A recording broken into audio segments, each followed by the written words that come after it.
Yo, what's up guys, back for this Wednesday slate. Have a 10-game slate for tonight. Before we get into this slate, please be sure to drop a like on the video and subscribe if you have not already. With MLB coming up in a couple weeks, gonna do my last flash sale of the season. Today only. After today, MLB season is going back to 175. But if you want to still get in for $50, today's your last chance to do so.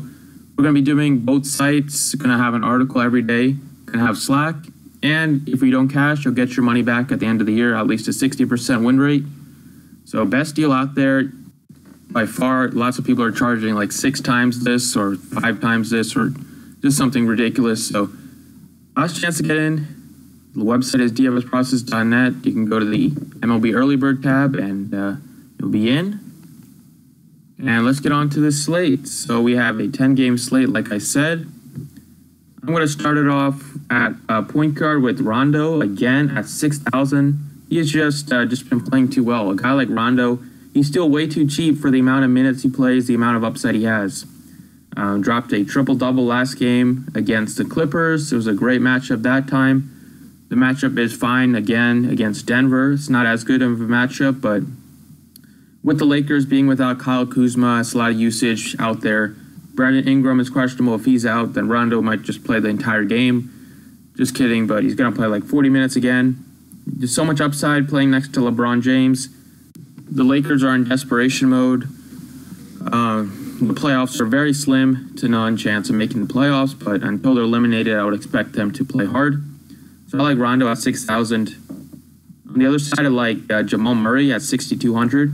Seems to be in a pretty good spot too. His price tag has been very similarly priced like in the entire month of February, and so far through March he's been in the low 6K range, which I think is still a little too cheap for him. In competitive games, he's playing like 32 to 33 minutes. It's not as much minutes as he used to play because the Nuggets are all healthy now. Isaiah Thomas is healthy. Gary Harris, Barton, they're all healthy, so his minutes have definitely come down. But we know how he gets up against a game against the Lakers. If Lonzo Ball was playing, that would have been even better for Murray because him and Lonzo Ball have had some beef in the past. Playing in LA is going to get booed maybe every time he touches the ball. That might get him going. At 6,200, seems like he has a solid floor of about 5x with upside to get you 7, 8x if he's really hot. I want to target against the Hawks again. I love DeMar DeRozan at 8,200. DeRozan looks like that break has really helped him because leading into the All-Star break, he was just very inconsistent and just not playing well at all. But since he's come back, he's been back to playing a lot of minutes, 37 minutes in close games. He has been playing very solidly with getting back to getting a lot of assists, rebounds, steals, shooting at a high percentage. You can't ask for a better matchup against the Hawks. They lead the league in turnovers. Lots of opportunities for DeMar DeRozan to rack up steals, especially since he's going to be on the court for 35, 37 minutes. It's in Atlanta, so that makes me feel better about the game staying close, and the Hawks have been playing pretty well as of late, so I'm not worried about a blowout. I also love LaMarcus Aldridge on the other side, on the same team. At 7,600, the price tag is just too good for LaMarcus Aldridge to pass up. I know he's a lot better at home, but still, I think it's just too good of a spot against too good of a matchup. He's been very solid as well, similar to DeRozan. They've both been playing pretty well. He scored 40s and high 30s lately. Some games he gets mid-30s, but in a matchup against the Hawks, I would expect him to have a ceiling game than a floor game. He has upside to get you close to 50, if not more than 50. 7,600 seems a little too cheap for him.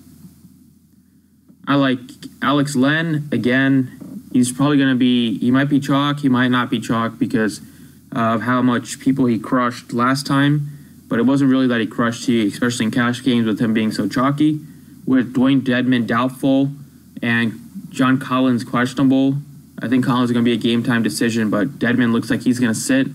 Len should remain the starting center, and I think he's, just before he had a bad game, he dropped 2 games where he went for 46 and 48. So he obviously has the ceiling. Had a bad game in a tough matchup against Miami Heat in a 3-of-4 set after one of the games went to 4 overtimes. So he's probably tired against the Heat. But now at 4,500, his price tag has come up a little bit. but he still has that 10x upside, especially if Dedmon's going to sit. And finally, I like JaVale McGee at 3,700. So no Kyle Kuzma. Kyle Kuzma played a lot of minutes against the Clippers, but he sprained his ankle late, and he's not going to play in this one. It should benefit JaVale McGee the most. I would expect LeBron James to move over to power forward, and then they would probably start Rondo, Bullock, Ingram if he's healthy. LeBron and McGee is my guess at the starting 5. So McGee, if he's playing well, should see good minutes here in the 20s, especially against a big Denver team. So McGee, he's a great permanent guy. At home, he plays a lot better. Great spot for him to smash at a very cheap price. So those are 6 players that I like as of now. Be sure to get on that MLB package if you want. Today's the last day. After today, it's going back to full price. So thanks for watching, and good luck today.